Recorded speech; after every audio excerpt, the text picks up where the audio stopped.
Good morning and welcome to the BOCC's Monday morning meeting.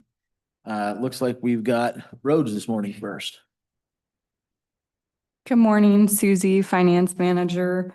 So we'll just start it off with the road fund. We've budgeted 15.7 million for taxes. The largest part of that is going to be property taxes, which are due the first half in April and the second half in October. So we anticipate seeing a large increase in that revenue stream as October approaches. Currently, they've brought in 8.8 million. Intergovernmental revenues, they've budgeted 20.3 million and they've brought in about 2 million. So included in this line item is the motor vehicle fuel tax. So we learned that the state is having system issues, so they've been depositing roughly half of our motor vehicle fuel tax revenue. So we should see a large increase in that revenue stream once those issues have been corrected. Do you want to add anything? Sure, yeah. So the motor vehicle fuel tax and other distributions that follow that formula base, the state's been having some issues. Originally it's going to get fixed in April, then it was going to get fixed in May, then it was going to get fixed in June. So we're hoping for a July fix on that. They've been open on their communication on that side monthly. So as we hear more, we'll be able to communicate that with the board. Is that tax is it the only source of revenue in that fund? No. In intergovernmental, the main item that's going to be the majority of this is our grant revenues. So as we do projects like on the agenda tomorrow is Cloverdale, the amount of that's grant related, once we expend it, we'll ask for reimbursement on that. And that's going to be the largest chunk, almost probably I'd say 90% of that. What's the unreserved $17 million? Where's that? The beginning unreserved 17.3 million? That's pretty much our beginning fund balance. How? I guess, why is that so large? Sure. So as we, plan for projects, most of our larger capital projects are going to require some sort of match. Luckily, over the last few years, we have had ARPA dollars to help match those. And so that has grown. Susan's project plan over the next few years does plan to expend all those funds. But as we know, as we looked at projects even from this year, we have run into issues with those projects. A great example would be Cloverdale. We planned to start that earlier. We had some issues to take care of, and we're finally here to award it this week, hopefully. Execute it this week. Every year, Susan does present a 6-year plan. I'm sure she could talk on that if she likes. But a plan's as good as a plan can get. Day 2, something happens and they work through it. My understanding is, once again, her plan does spend all those funds down to a nice balance at the end of the year, which is that $7 to $9 billion mark. So they're allocated for certain projects. It just says unreserved. Correct. Okay. So goods and services had a budget of 350,000. So far, they've brought in 204,000. Miscellaneous revenue has a budget of 530,000 and has brought in 263,000. So both of those are on target so far for the year. What makes up goods and services and miscellaneous in a road fund? So goods and services are gonna be when we do ancillary work for other departments, other cities. Oh, okay. Maybe a diking district, things of that nature. Miscellaneous, I'm assuming, would include like your investment earnings. That's gonna be the majority of that. So the money that we have in our beginning balance, though that's earmarked for projects, is that invested or is it just sitting in a bank? It is being invested. Yeah, we adjust our investments on a weekly basis. Okay, good. So other financing sources has a budget of 4.5 million and we've brought in $3,200. So we've budgeted for transfers in related to ARPA dollars. And on that note, I think that the budget's the full ARPA dollar value. The two remaining projects, I believe, the two big ones are gonna be Cloverdale, which is on the agenda. And then the second one's gonna be the Tower Road Bridge, and so we're a little, I think 2026 on that one. So the beginning balance number has funds that are earmarked for projects that do not include ARPA money then? Correct. Okay. Um, Those two funds combined are the projects that we have in the works. Money's been earmarked. It just hasn't been spent yet. Yeah, and then, of course, at the end of the year, our comfortable area is the $7 to $9 million mark, Mhm. because it's more than that 2 month period, because our main funding source is property taxes, and we don't see those till, April usually. Okay. Next slide, please. So personnel has a budget of 9.4 million, and so far they've expended 3.1 million. So they are slightly below target, but they do have 2 openings currently, which could attribute to why we're not seeing them at target for that expense line. Supplies has a budget of 3.5 million, and they've expended about 1 million. It's our understanding that projects in this fund typically ramp up near the fall. So we could start seeing an increase in that line item as the year goes on.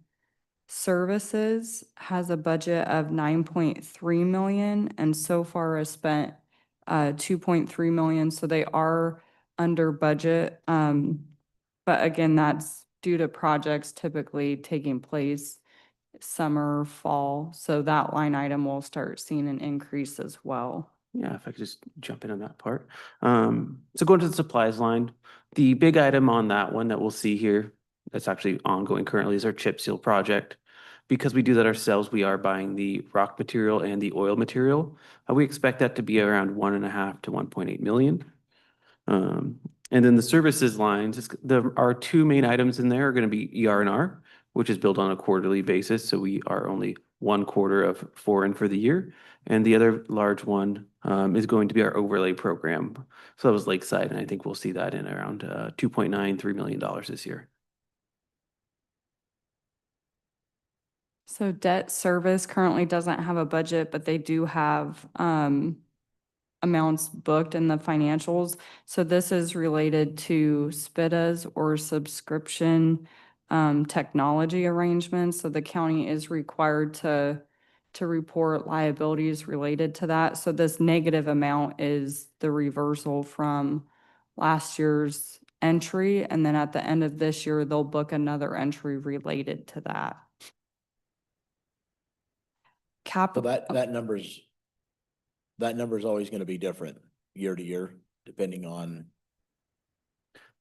Yes, it's yeah. call But it there's- an accounting entry only. But it never gets a budgeted number. It's just a booking at the end of the year to comply with requirements. Okay. Capital has a budget of 27.7 million, and so far has spent 440,000. But we're anticipating projects taking place later this year that will utilize those remaining funds. So that's it for the expenses. Yeah, and just to address the capital, it's a stark difference there. Just going back to how we've been approving the projects throughout this year, and so we expect to spend on those. I do believe we'll come back on a Wednesday in middle of July to really narrow in on there and give better updates on what the status of certain ones are. And then that way the board can have a better understanding there. Yeah, that was my question, actually, Sean. Given that we know what our current expenditure is, we know what projects we have and what that fund balance is, do we know if there's gonna be any money left over? Are we gonna be over budget? That was my next question was, Yeah, my gut on that's gonna be, we're not gonna hit that mark. Because we already know of a couple projects that were originally slated for this year that have been pushed or have been delayed. I'm gonna come back to Cloverdale, on the 6-year plan, we originally anticipated that starting in April. It's almost July. The Dyke Road is another good one. We're still working on that 408 permit. I'm not sure the status on that. and then the Tower Road Bridge, of course. And so that'll need to be adjusted and massaged there. And then we'll need to look at our FEMA projects as well, especially our small ones. Small FEMA projects, anything under $1 million, they give us the money up front. And so we'll need to be able to recognize that is in that beginning fund balance. And so we can account for that as well. So FEMA fronts the funds up, they give it to us up front. On small projects, so anything under $1 million. It used to be a lot lower than that. It used to be like 250, 300 over the years, and they made a big jump in the past, and it's good and bad. Yeah.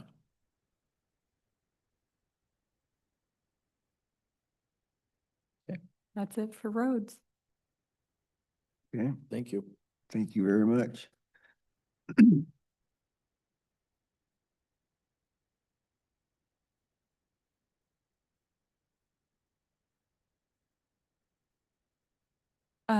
Susie, Finance Manager again. So typically finance comes and presents like a county-wide financial presentation, but it has been some time since we've presented the funds that we oversee. So this is going to be a different presentation than what we have recently shown.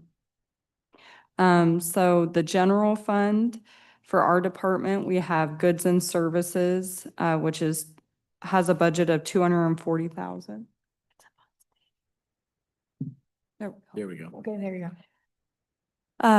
So we've brought in 243,000, so we have exceeded budget slightly there.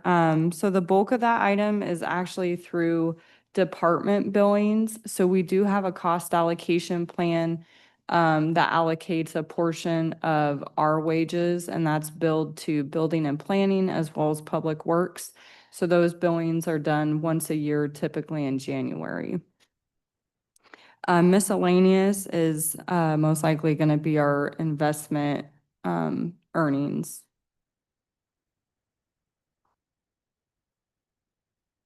Next slide, please. Hold on, can you go back Oh. for a second? So the $240,000 that are the goods and services billed to interagencies, right, within the county, we're already at 243. We bill those at the beginning of the year, correct? So they pay them all at once. So there's not going to be any more coming out of their budget for that service. Correct. Okay. And Kathy Funk-Baxter, Finance Director. We typically look at all of our revenues for the third quarter budget amendment, and we try to true up everything. And so we'll true this one up in that budget amendment. Okay. Yeah. I mean, I know it's only $3,100, but I'm wondering if we knew what that billing was and they already paid it, why we're over. Yep. So the fact that it's already over budget right now is not a concern? No, it's revenue. Yay. Okay, Well, revenue yay for us, but Yeah. you know, Public Works is going, Yeah. wait a second, that's why I was asking, but. Yeah. Okay.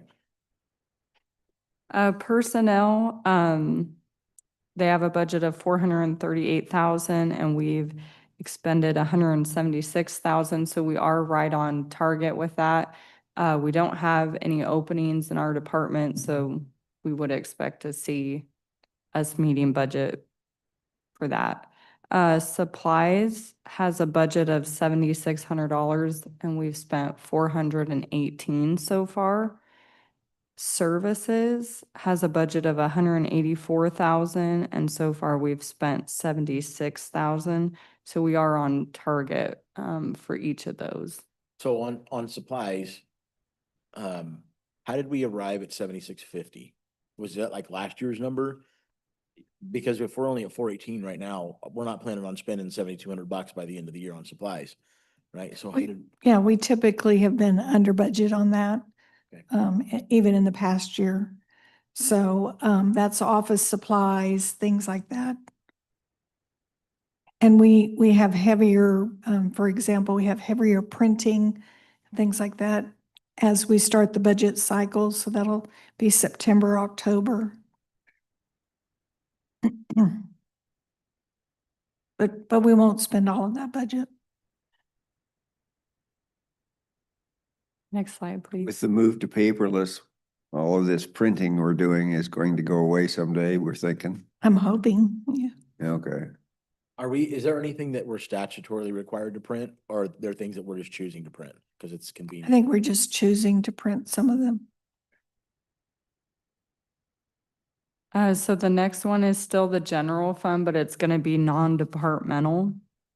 So, we have licenses and permits that are budgeted at 203,000. So far, we've brought in 176,000.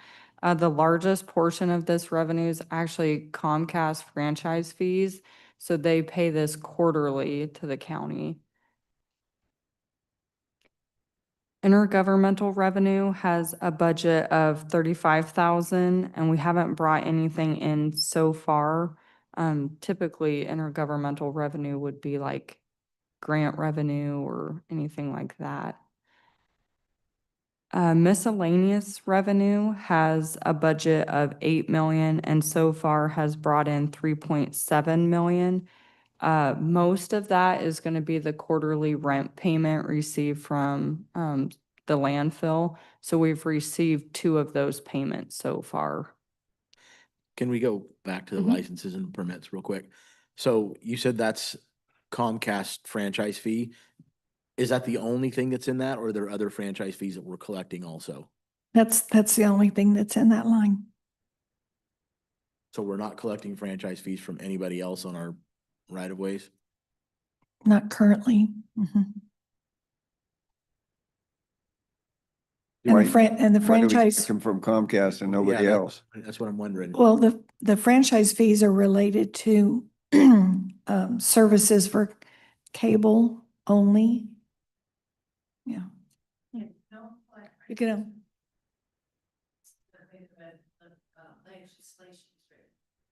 So so other ones, there is no payment required under franchise fees. Only if they're providing cable service. is this different than the franchise fees that we were talking about with the right of ways for the PUD and other companies? Good morning, Susan Eugenius, County Engineer. So annual franchise fees, the only ones we can collect from is telecoms. And they have to be directed towards specific activities such as 2KLTV, televising these meetings and things like that. The other franchise fees that we collect is when they're renewing the franchise. The fees we collect are the advertisement, our attorney's time, and those are what we can collect. There is a more recent court case that Doug has discussed with us that King County brought against a special purpose district where they were awarded particular franchise fees. But the way we are set up currently, we only can collect from telecoms. And up until that court case, you could not collect from anybody else besides the time it takes for you to set up the franchise or renew the franchise and the cost to advertise. So those are the only fees that we collect for them. We don't collect a rent from them for using an easement that we obtained. That's not the way the state law is written. So that's purely the legislation that was done. Yes, the telecom is something that is written up that way. Okay. I'm not sure why, but that is just the way it is. And if you guys want to have a bigger discussion on franchises someday and what we do and who we do and don't have current franchise with, who we're in the works with, and what we charge them, we can certainly bring that on a Wednesday afternoon. Interesting. Thank you. Yeah. You're welcome. That surprises me. I can't. Based on previous conversations, it surprises me also. Okay. So other financing sources are going to be budgeted transfers in. So we had 550,000 that was transferred in from risk. And then another 221,000 that comes from the capital improvements fund. And that payment is used to pay the debt on the morgue. What is it that we transfer in from risk? Last year, Risk had to pay all of their premiums for 18 months. And because they were changing their fiscal year at the risk pool. So they borrowed, basically, they had to be supplemented $50,000 at the end of the year. And then we turned around and paid it back this January. We won't have to do that this year though, right? No, we already will not budgeted have to for do that. Okay.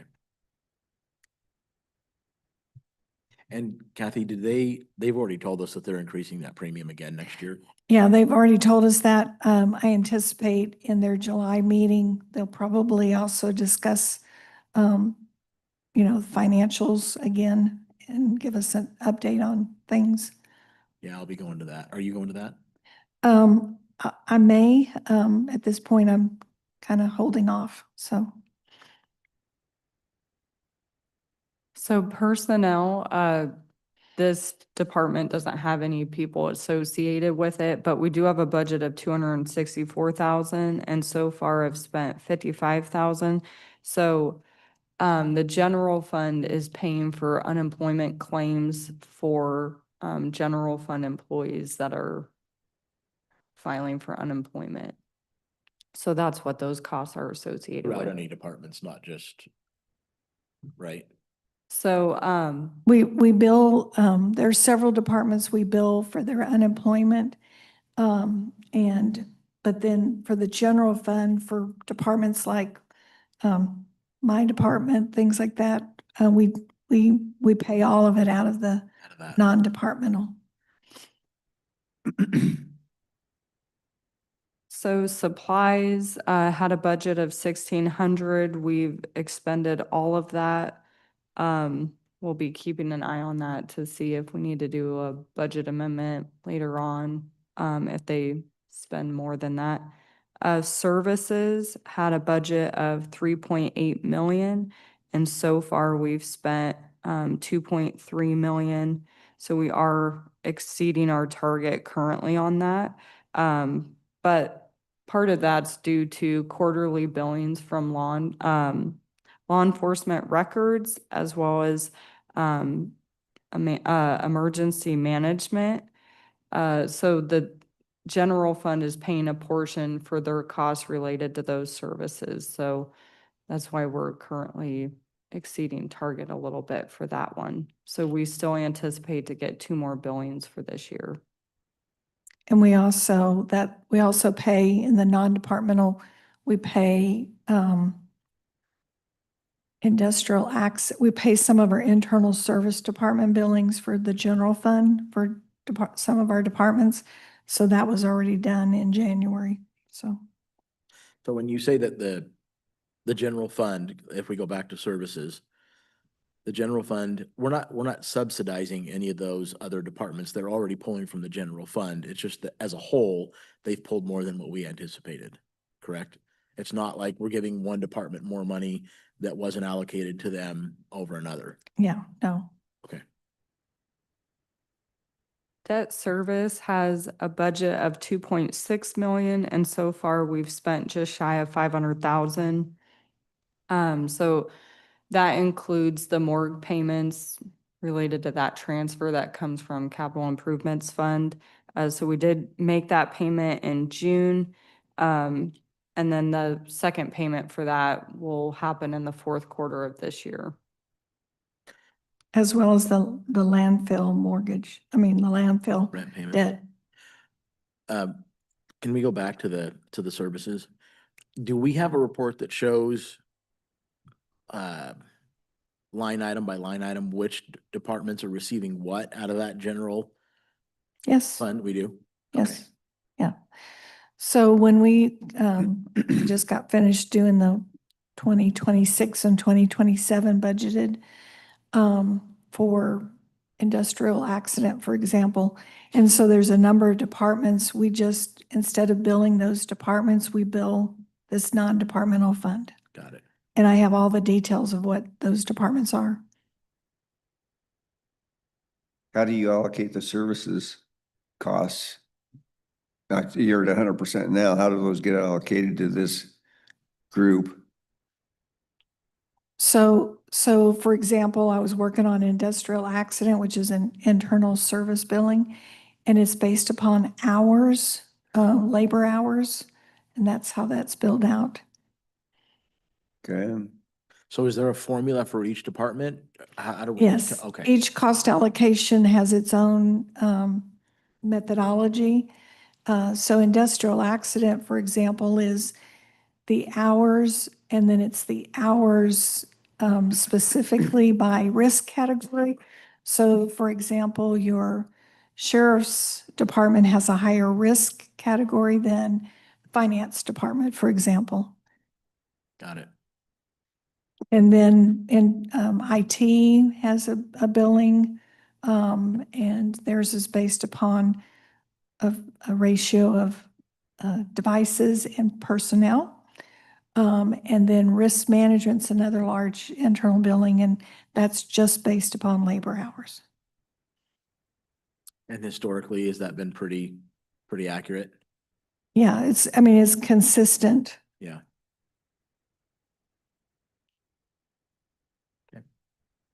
So capital, we do have a budget of 125,000, and that's for vehicle replacement in the event of a loss to a vehicle. I don't, Yeah. On our vehicles, we have property damage through the risk pool, but we do not have an actual comprehensive collision coverage for any of our vehicles. And so this is just a placeholder for an emergency situation of if we had to replace a vehicle. Is there a reason we don't have that? The comp and the collision? Well, risk pool doesn't provide it. We don't. And so we're basically self-insured.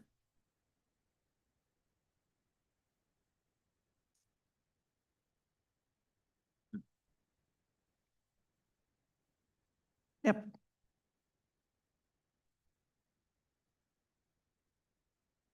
so We don't have very many county vehicles on the road, do we? I mean, outside of this, because this covers, what cars does this cover? It covers any general fund vehicles, which all of the sheriff's All- I vehicles thought this are was general the fund. Fleet. So this covers, oh, wow. Road Yeah. department, It's, Road department? the road all those department, are they included? no, Okay, so they have their own. yeah, this would be just to cover any general fund vehicles. Well, that's what I guess the question is. And the will it be- largest one is the sheriff's department. Coroner has vehicles, sheriff's department. Some of our other departments have vehicles in general So- fund. Is it just me or does 125 grand seem a little light for all those cars? It is light. Mhm. But Sean, Sean How might be often- able to tell us what are historically, How often do we Yeah. exceed our budget for that item? Good morning, Sean Rowe again, Public Works. Historically, and this has been used for collision repair, usually related to the sheriff's office on a pit or something of that nature. Most of our smaller departments in the general fund have never used this in the past. Say, some of them that come to mind might be the assessor's office or some of the courts have vehicles and things of that. But the prominent use on this one is the sheriff's office. And have we depleted that fund in the past? We have. And where do we make it up for? Where does the subsidy come from? Any of those would be eaten by the reserves on the vehicles themselves and then allocated over the allocation. So for example, a new sheriff's vehicle, if we were to total one, that's between $95,000 and $100,000, but there is a time lag to acquire those. Repairing some of those vehicles, depending on the type, we're seeing this currently on the Tahoes. There is some structural damage that's, $15,000 to repair, things of those natures. And so annually we do deplete this fund. It's just part of the nature of the game. and so the good news is we haven't touched it yet this year. Motor But we pool bill- probably will. Motor pool billings are coming out in July. Hey, We don't bill at the front of the year, we bill in the middle. Yeah. That seems like an awful light number considering the value of a sheriff's vehicle. We haven't totaled one in a couple of years now, so we'll keep knocking on wood. Well, let's hope I never see. You said it, now we're going to have it. Never should have said that. I just find a gnome in the garden. Is there a reason that we do that? I mean, it just ostensibly to me, it looks like, I mean, if we paid 125,000 in premium to cover these cars, have we looked at that, evaluated whether or not it makes sense financially to do that? So that when the day comes that does happen, we're not, Kathy, I don't know if sheriff cars can be covered. Yeah, they can't be covered under risk pool. I know that. Because I'd already looked at that and asked. But I don't know. We are high risk Yeah. because the majority of the general fund vehicles are the sheriff's vehicles. They have what, 50 plus? I think it's 47 active and 5 spares, plus their, trailers and Yeah. boats and things of that nature.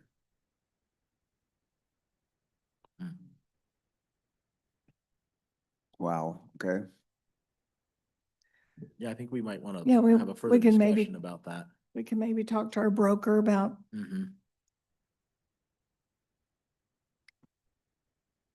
Thanks, Sean. Yeah, I can only imagine that sheriff's vehicles would be high risk. So transfers has a budget of 3 million and so far we've expended 1.5 million. So these occur periodically throughout the year based on cash flow. They are done to support like Expo Center, victims witness, budget stabilization, capital improvements, and some other funds. So we'll evaluate the fund balance or the cash balance for this department and make those transfers throughout the year. and typically, for example, elections, they wait until later in the year once they've accumulated some of their cost information to ask us for a transfer to help cover county portion of elections.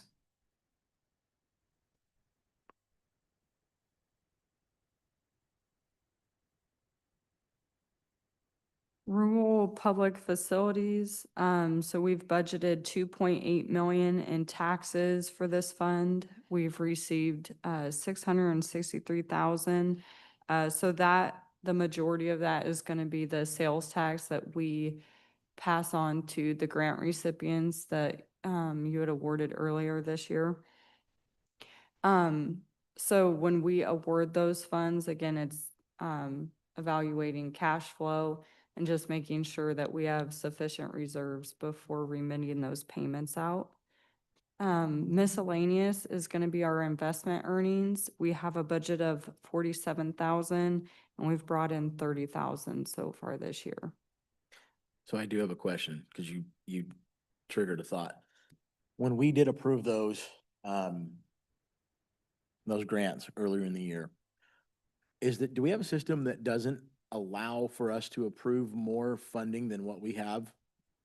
Does that make, you understand what I'm saying? Because they brought forth like 6 or 7 of them.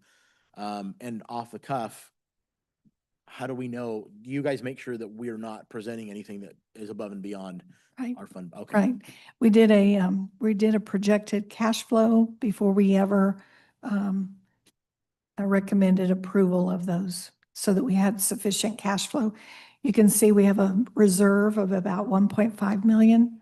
And so that plus what we anticipate earning, we can't exceed that. Okay. So if there's a request for more than what we have, do we just amend the request? Yeah, you would have the ability to prioritize and maybe deny a request. You don't have to approve everything. Yeah. Thank you for the education, by the way, on all this stuff. Appreciate it. Mhm. So this fund doesn't have any personnel. Services has a budget of 2.8 million. Those are going to be the payments that get passed through to the grant recipients.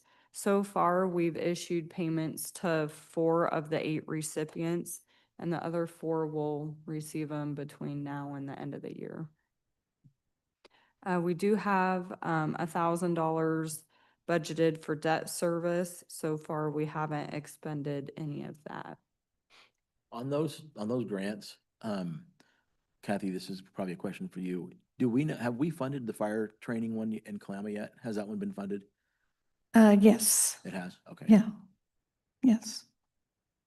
We just released, I think, last week, some payments. Yeah, I got a phone call from the paper asking me questions about that, so I wanted to make sure that we were on the same page with it. We have one for City of Longview, and that one, because they didn't have any matching funds, that one we're asking for them to submit a reimbursement basis. All the other ones had matching funds, and so those were full-out grants that we just dispersed all together. Part of the requirement in their contracts is also to, at the end of the project, to submit a certification of completion of that project. So that's another thing that we have in place as well.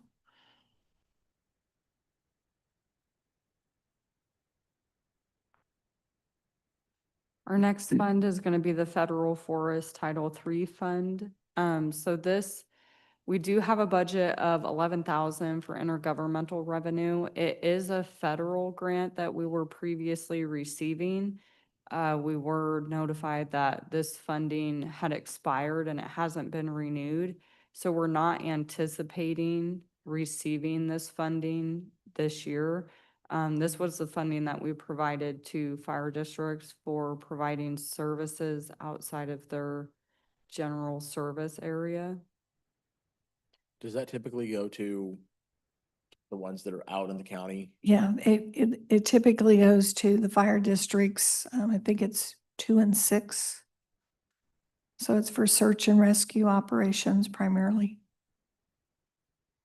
It could be, in the past, it could be used for equipment, training, search and rescue, things like that. But this budget's going to be amended because we're not going Get to it. receive any more of this funding.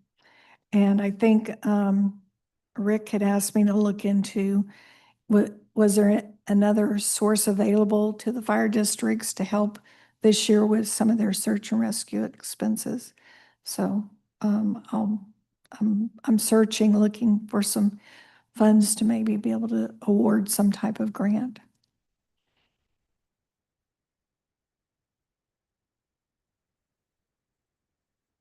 So we had budgeted 11,000 for services that will be amending since the funding is no longer available. Our next slide is the Stadium Convention Center. So we have 100,000 budgeted for taxes. That's going to be our hotel motel tax that we receive from the state. We did look at the historical data and we did see that during the summer months, we do see a large increase in that revenue line. So we do anticipate being closer to target by the end of the summer. This tax revenue, there is a 2-month lag. So your receipts that you receive in March are actually for payments made in January. Next slide, please. So for expenses, the only expense that we have budgeted is a $60,000 transfer that goes to the Tourist Facility Fund, and they provide grants to local businesses, other municipalities for providing like tourist events. So an example would be like the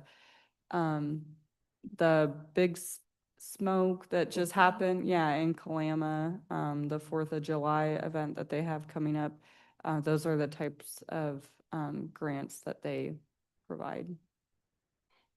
So this doesn't cover like the tourist stuff for the bridge is washed out, the Mount St. Helens.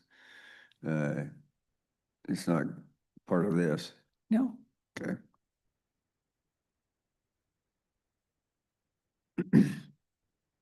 So chemical dependency, mental health. So we took this fund over at the beginning of the year. So we did receive some tax funding that we weren't originally budgeting for. So these are taxes from annual filers. Miscellaneous revenue had a budget of 150,000. So far, we've brought in 61, and that's gonna be all investment earnings. So since that tax has gone away, we're not expecting to see any revenue outside of investment earnings going forward.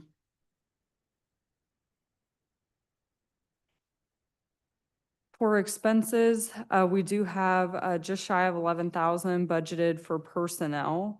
So far, we've spent 912,000. We do not anticipate spending any more. So that 912 was from the health department who used to manage this fund. They would charge this fund for a portion of their personnel that spent time working on this fund. But since our wages are billed out through a cost allocation, we're not going to be charging this fund specifically. Services has a budget of 8,900. We anticipate not utilizing these expenses, so we'll be amending that budget as well. Transfers has a budget of 2.9 million. So far, we've spent about 870,000. So these transfers are to other county departments like jail, sheriff, that utilize the mental health tax funds.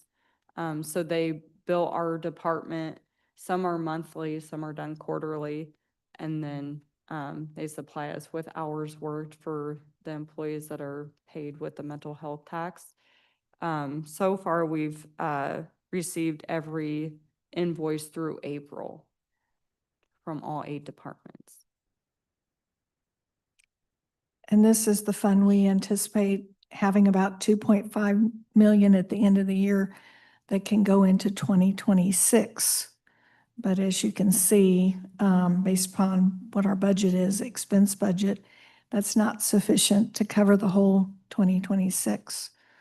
So that will be a work session that we'll discuss and explore what the board would like to do.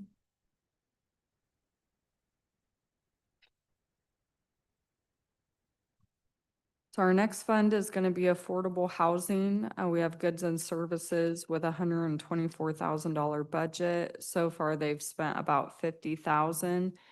So this is a portion of recording fees that are specific to affordable housing. Miscellaneous would be investment earnings again.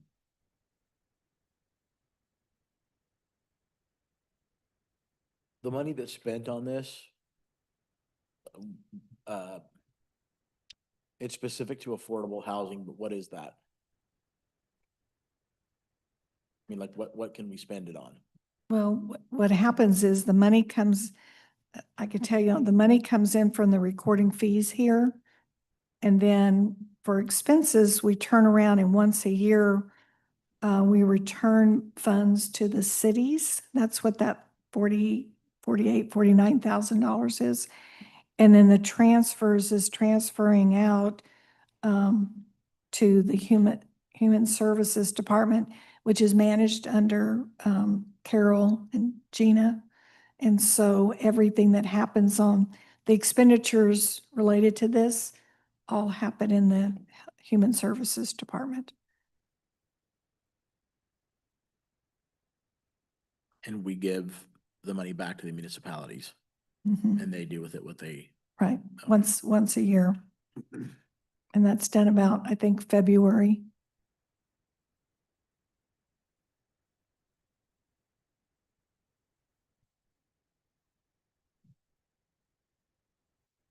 Next slide, please. So we have law and justice funding. They have a budget of 1.7 million for taxes. So far, we've brought in 366,000.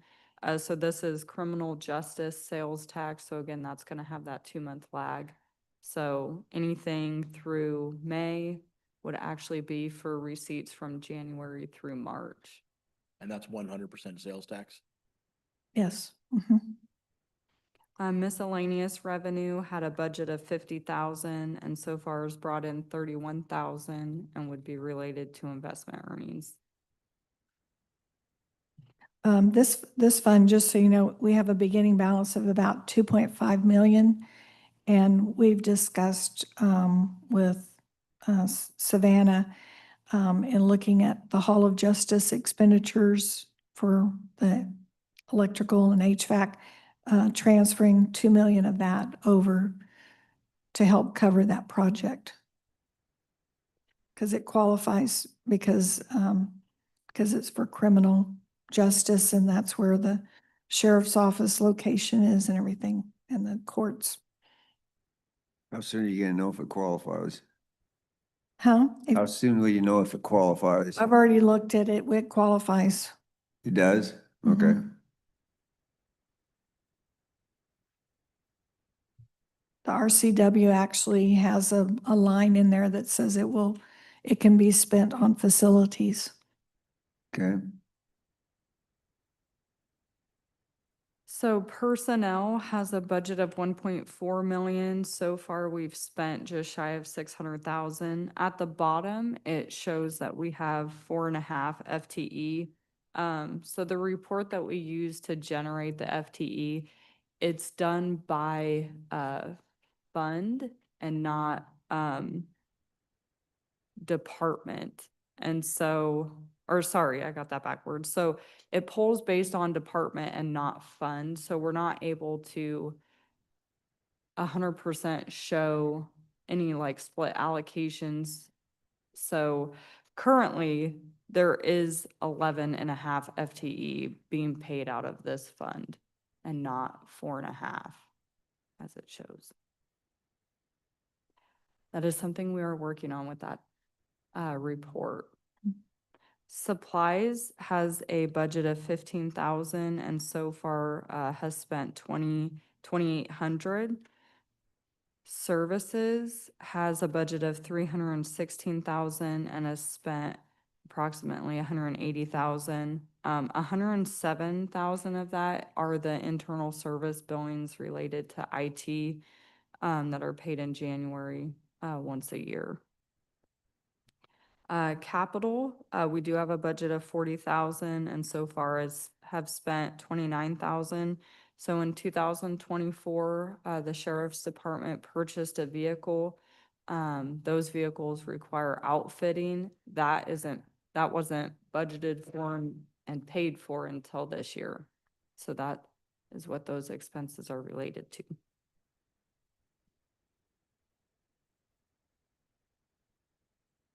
Budget stabilization does have some investment earnings that we weren't originally budgeting for.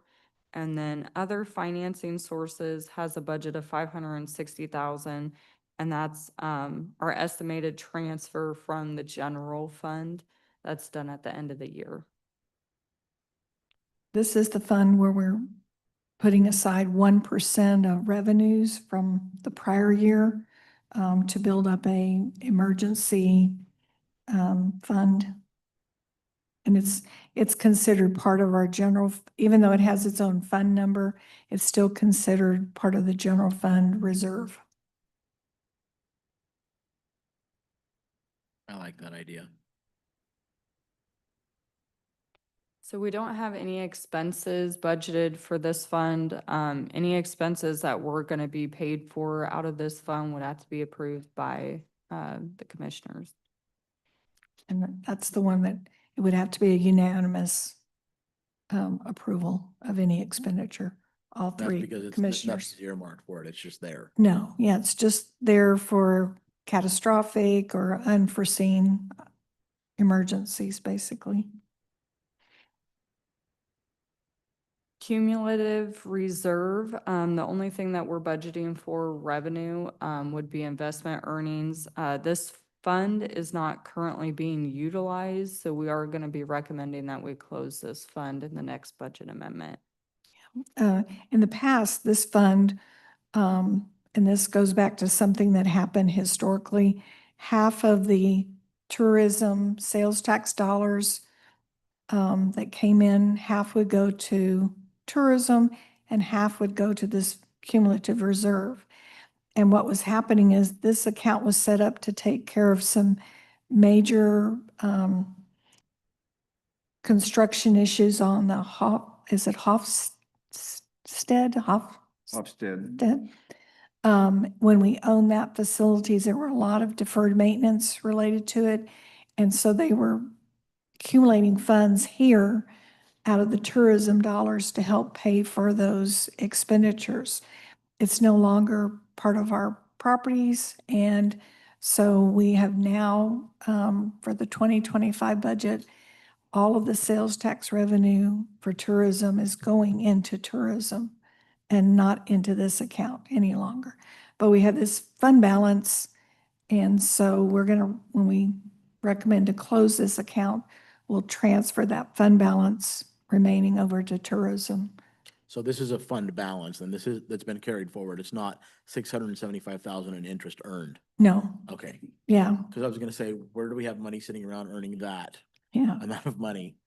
Okay, yeah. So that 675 is earning right now, but when we close this fund, we're going to transfer it to tourism.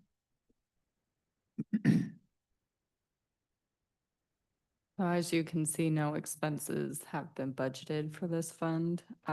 Next slide, please. So next up is the cafe. So we do have goods and services budgeted of 300,000, and so far we've brought in 6,000. So those are going to be the food and drink sales over at the Hall of Justice Cafe. We didn't open until April, and then the first 2 weeks of April were spring break, so it was a little slow for us in the beginning. Other financing sources, this is going to be made up of transfers from the general fund. So 10,000 of that was their initial startup. And then we did have to provide another 7,000 to help cover some costs.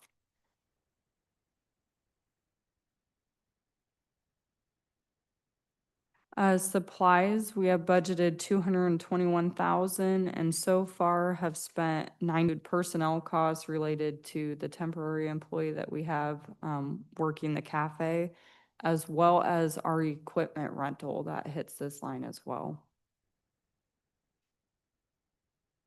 Services, we have 80,000 budgeted and so far have spent 9,600. And then debt service has a budget of 9,000 and hasn't spent anything so far. That 9,000 is for repayment of the startup that the general fund provided. So we anticipate that once the cafe starts having some profit, that they'll start making those payments back to the general fund. is that 221,000 you said for rental of equipment, but does it include purchase of equipment at all in there? We're probably going to purchase some of the equipment. We start off with rentals and now we've been evaluating that and we think we can purchase some of the equipment and we're going to need to adjust this budget downward. And it was also anticipating that we'd be open the full year and we were, yeah, we haven't Yeah. been. So if you break that down, how much of that is personnel cost versus equipment rental? The majority is going to be personnel. So our equipment rental is a max of like 600 a month. And so we've been open 3 months now. So 2,000 of that's roughly attributed to the equipment rental. Okay, So the 221 is just kind of throwing us off there, Yeah, looking at that compared to what the actuals are, but yeah, we need It'll to be a adjust it. yeah, okay. Now that we've been up and operating, we can make a more reasonable Guesstimate. evaluation of that. So, and we also had committed that after maybe 6 months, this pilot is supposed to be a pilot program that we would come back to the board with a full discussion and a workshop and discuss the cafe and what the benefits and how the financials look.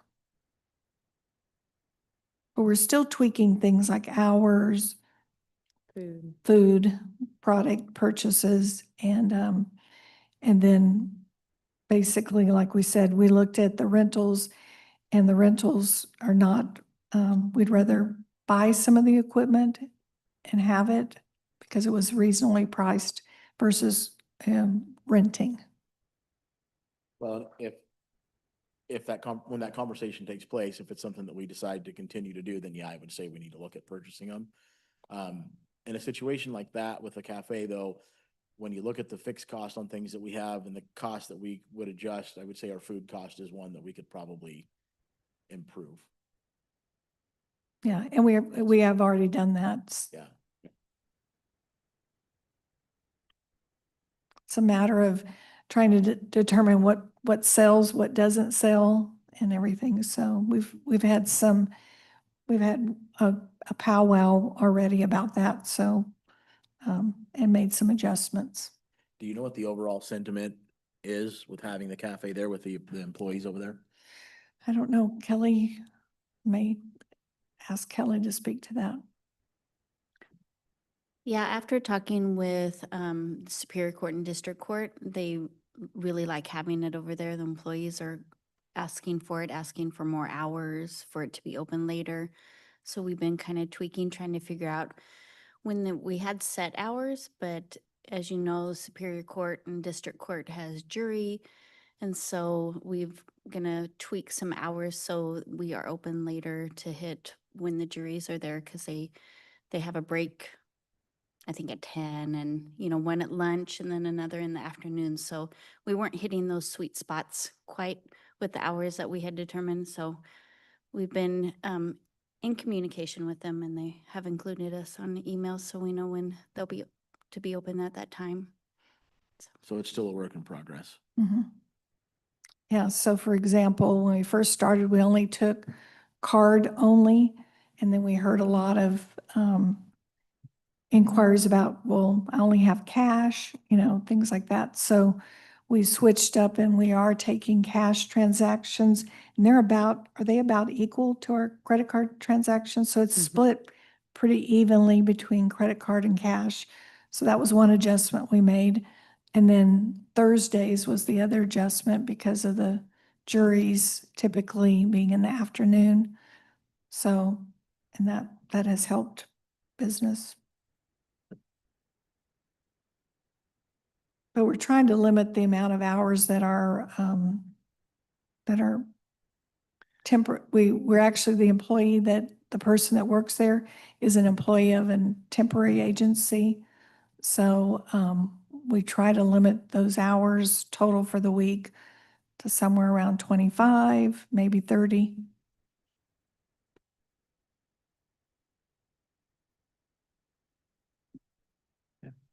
Next slide, please.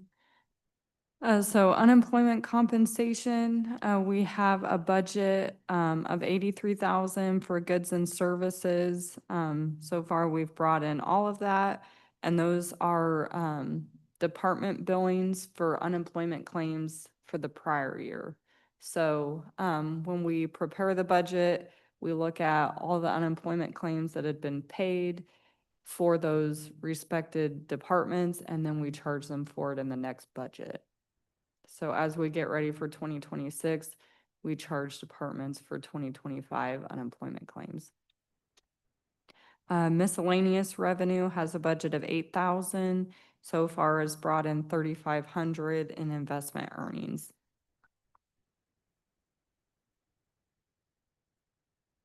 For services, we have a budget of 120,000, and so far we've spent 18,000.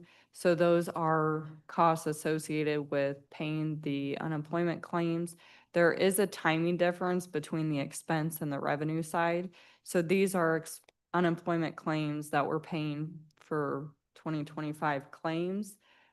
We don't recoup those costs until 2026. So the revenue is like a year off from the expense. So the expense is Current. the revenue's not, okay. Mhm. Yeah. And this expenditure is for 1 quarter. We're billed by the unemployment services on a quarterly basis, and they fluctuate each quarter based upon the filings.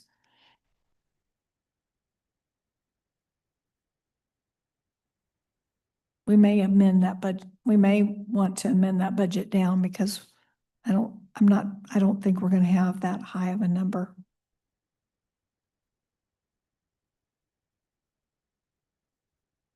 But that's it.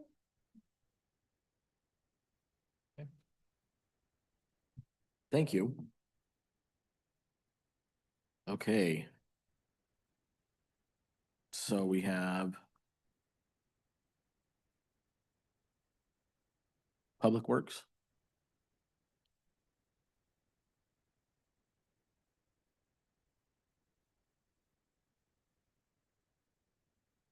Thanks, Kathy.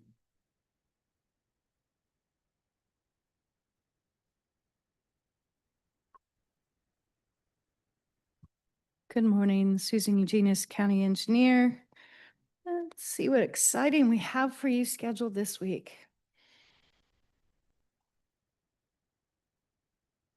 So first up, we have on the agenda, on the consent agenda, we have 3 consent agenda, four, including, so 3 agreements, contracts, bid awards, and 1 resolution.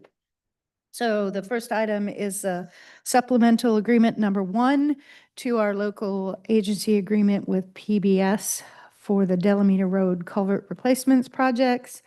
So all of this is when WashDOT went back and re-reviewed our contract, they found what they felt was an error that needed to be corrected in our DBE calculations. With the dollar amount that was in there, it was 15.97, not the 16%. And so we made a slight change to the contract to change their ante rates, which is WashDOT's approved rates, and did a contract deduct of $753.23 to bring us back to the 16, it's now above 16% for a DBE requirement. So that is the reason behind the supplement, and what is actually changing is a $753 deduction from the prime contractor to give our DBE requirement back above the 16% minimum. What is DBE? Disadvantaged Business Enterprises. And on this particular contract, they are using 2. One is for I believe is a woman-owned business that's doing it's Northwest Watersheds, and they are also using STEL. Northwest Watersheds is for hydrologies and hydraulics stream design. STEL is for cultural resources, and then they're also using HWA Geoscience for some geotechnical laboratory work for them. So those are the 3 DBE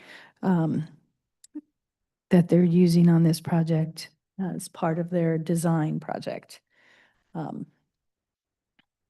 So once this amendment's signed, WashDOT will be happy again, and we can get back moving on this project design. So just this project is a federally funded PROTECT funding, which is why WashDOT is involved. And the next item is the contract execution for All Stripes for the countywide striping project. So we awarded that project on May 27th, and now they have all their proper paperwork in place, and we're ready to go ahead and execute the contract. The next is the contract execution for the South Cloverdale Road, Comfort Road intersection and the South Cloverdale Road Improvements Project. That was also awarded, actually, that was awarded on June 3rd. So we've been working through the documentation and the approvals from WashDOT. So that is also ready to be executed. The next item is item number 10, which is an unusual item. So there there's a resolution to release the public water easement on a parcel, and this parcel is actually within the city limits of Woodland. And so for some reason, when the easement was executed during the development, it was issued to the county and not the city. So this is just to correct that error. So the releasing all claims that the county had in that easement, that was something we never had claims to, and make it to go towards the city of Woodland. So it's a cleanup of error that was made on someone else's part. Any question on our consent agenda items? Not so far. All right, so we have two motion items. The first is for transportation of rock material through June 30 of 2026 to the headquarters landfill. This is a bid award to JL Stordahl and Sons for $455,140 and 20 cents. Any 2 cents you want to add, Sean? Sure. This is for the landfill. So we bid out a multiple varieties of rock for our gas wells, our road bases, road tops, things of that nature. It is a delivered product, so that's why it's being awarded to one person only, unlike our roads ones. And we, in 2025, the 24-25 contract, we did exceed, and we came back and asked for the board on that one. That is reflected in this new contract, those higher values. And the expectation is that we will spend that to build the roads.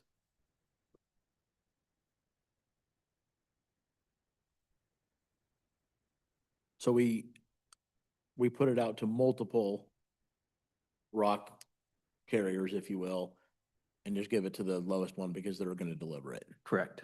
Okay.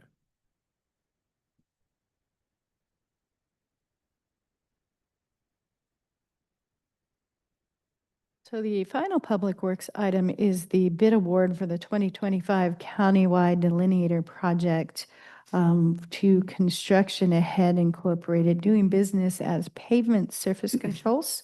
They were the lowest of 5 responsive bidders and 1 non-responsive bidder. It's approximately $15,000 below the engineer's estimate and just slightly below the next highest estimate. This is being paid for with Highway Safety Improvement Program grants, and these will be in various locations throughout the county.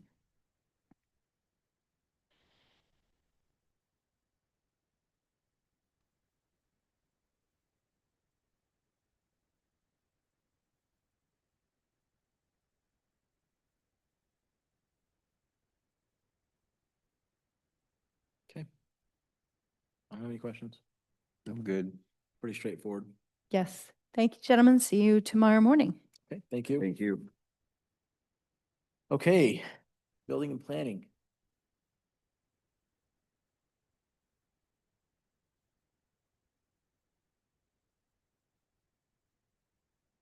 Good morning, Tracy Jackson, Building and Planning. In front of you, you've got on the consent agenda, it's a 2-part agenda item, even though it's only listed as one. It's an interlocal agreement with, first of all, we're getting money from the state for our VSP program, Voluntary Stewardship Program. We partner with the Cowlitz Conservation District, and they run our program for us. We get the money, we pass it through to them. They run our program for us. We used to do it internally. We had a staff member that did it for us. When she gave her notice, we had already partnered with them for certain projects of this, but when she gave her notice, it was back in 2023. We went full board and just partnered everything with them. They do an amazing job. That's what, I mean, they're known in the community for. And so our contract is with the state, first of all, and then the state, then we contract then with Cowlitz Conservation District and just do pass through. So that's what this agenda item is tomorrow.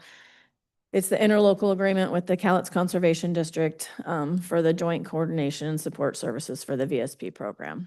They've done a lot of projects around our community. The notable ones were the Kalama River Road or Camp Kalama, the bank stabilization project. They've done one up on in the headquarters area and then also on the Cowlitz. So, and they work with homeowners.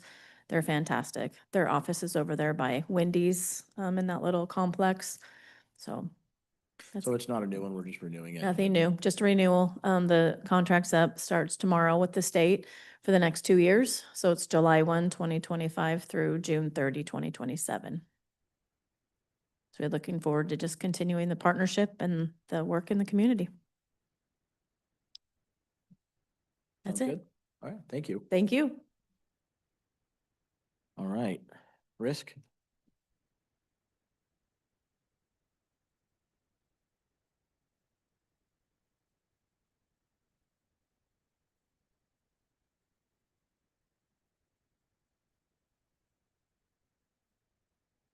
Scott Kaleen with Risk.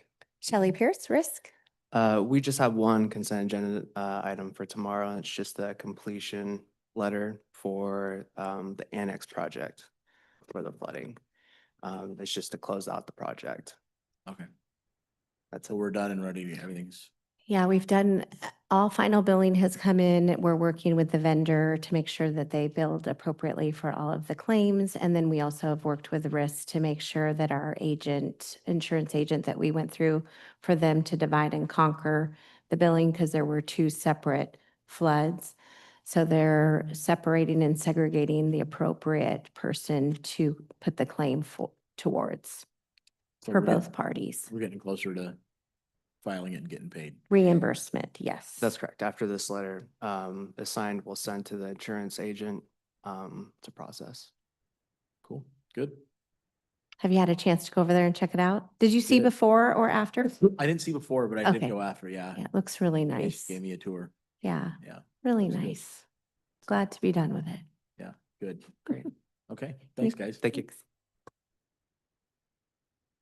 Okay, do we have the sheriff? Is he online? Okay.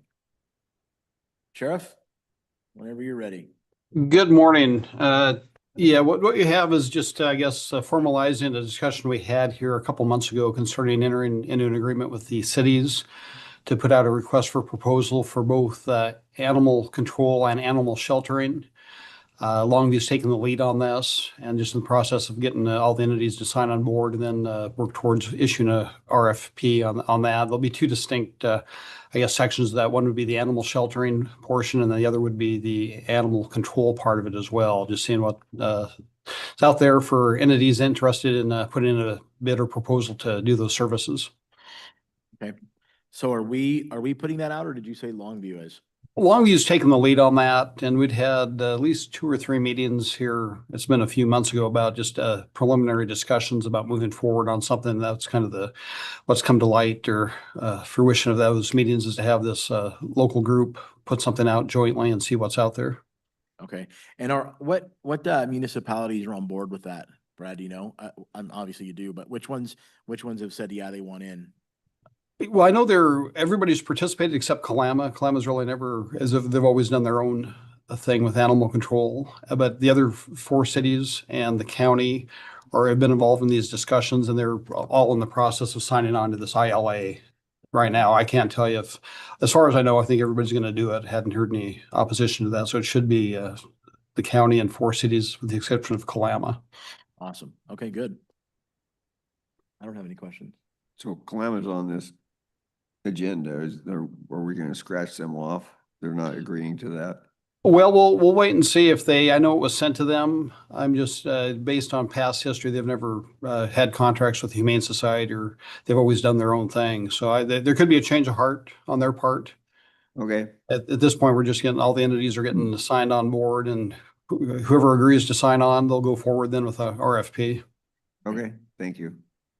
Thanks for heading that up too, Brad. I think it's gonna be better for all parties involved once we get this squared away and moving forward.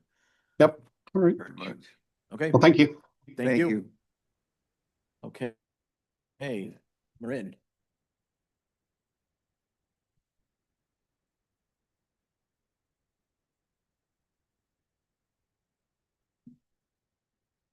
Good morning, Marin Fox, Director of Corrections. On the consent agenda tomorrow, we have an agreement between Cowlitz and Skamania County. It's a reciprocal agreement to house inmates in case of emergency. So if we have an evacuation or if they have an evacuation, that we would house inmates for them to the best of our ability.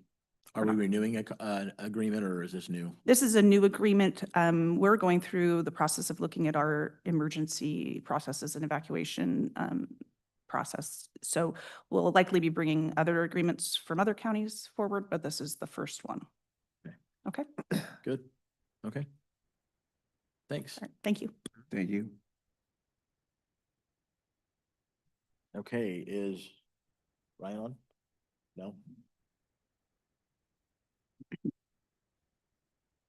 Okay, I don't know that we have any miscellaneous. I don't have anything to bring forth.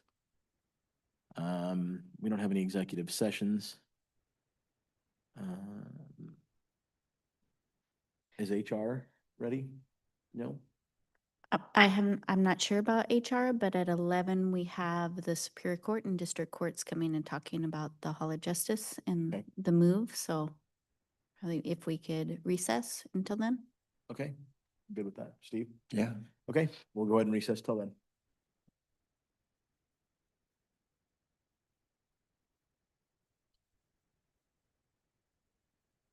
Oh. Did you have something? What do we do?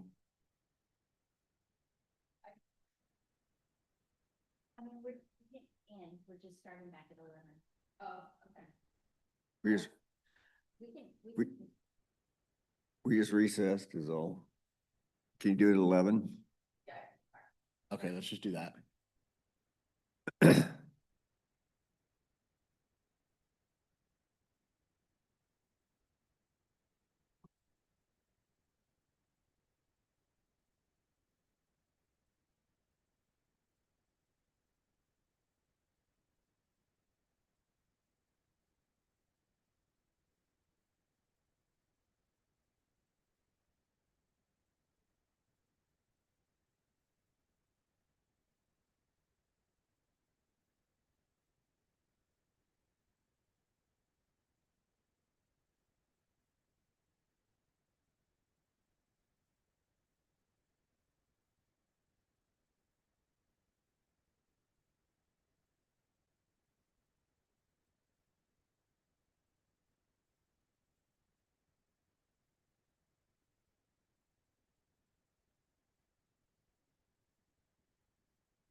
You go first. My apologies for jumping the gun on that this morning.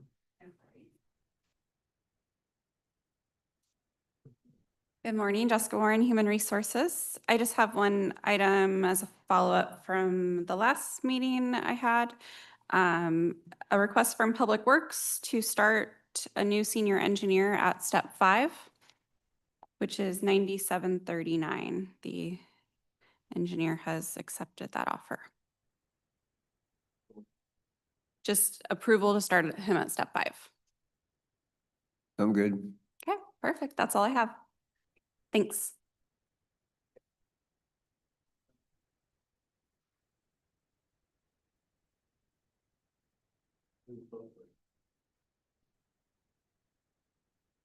Good morning, Savannah Clement, Public Services. So I'm here as kind of, it's not a, I don't know if it's a formal request, but it could be a head nod. We're asking that the board allow both Superior Court and District Court the ability to use the commissioner's hearing room, so this room, as well as the general meeting room, which is right across the hall, for Friday court services. And this will likely be through mid-August, starting mid-August, through mid-April into May potentially. Normally, we wouldn't come to the board with like a request like this, but because it's for such a long period of time, it has, it directly impacts the courts, both of them. We thought it would be appropriate to come and kind of make that request at a public meeting, so that's on record for those people who could be maybe from the public wanting to access these rooms and they're not able to, just to provide some communication and awareness on that front. So that is the request today, for permission to use these locations for court. Yes, just Fridays. Yes, currently just Fridays, with the exception of, we want to do a placeholder. So you're aware of the power outage that we'll be having Labor Day weekend. We're creating Plan Bs and Cs in the event that, say, L&I does not approve our permit and we cannot turn power on Tuesday after Labor Day. We would have a backup location here. Sounds like, and Molly or Danielle can come up if they like, but it sounds like district court's okay with not having a docket that day, but they're still required to do certain court functions within 24 hours, and it's a long weekend. So I'll let Molly speak to that. Right, we would still need to do our jail dockets, and anyone that received a charge over the weekend that was required to be seen in person the next judicial day. So it would be a small amount of cases, but they are necessary for us to hear. Okay. Correct, and I don't have the date in front of me, but it's the Tuesday after Labor Day. It's September 2nd.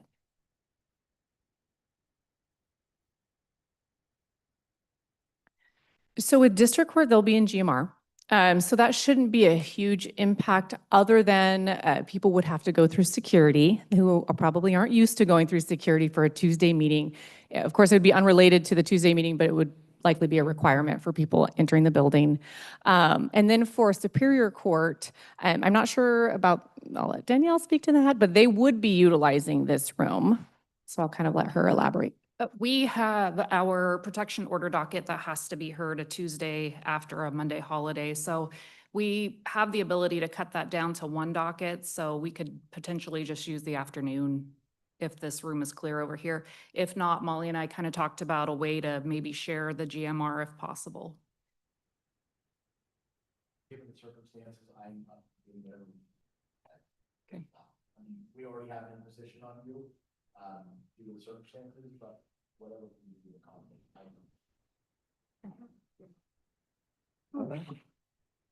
I'm in favor of whatever we need to do to accommodate your circumstances.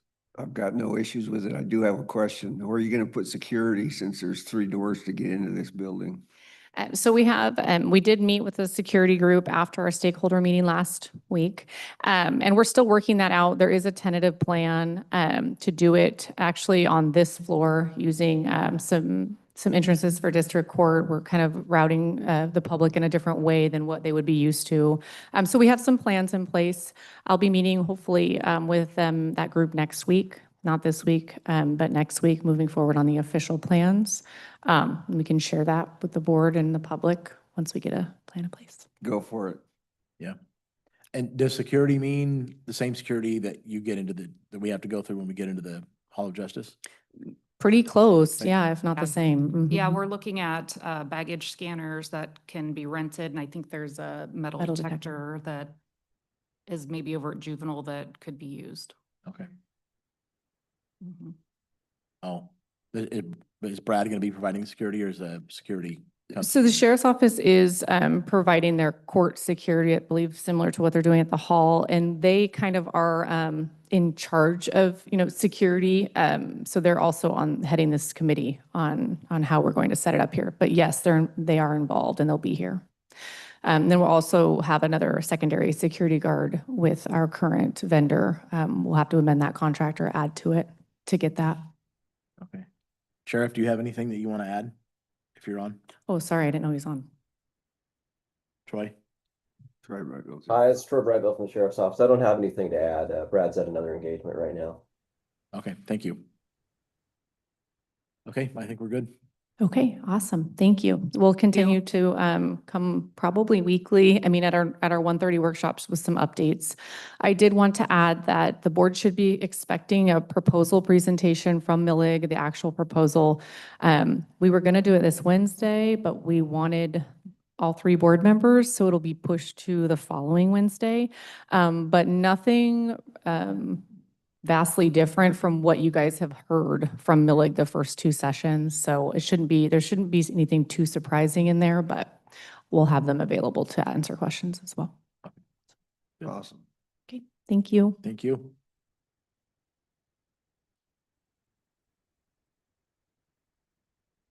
Okay, do we have any miscellaneous? Any other comments? Okay, we'll go ahead and adjourn. See you guys tomorrow.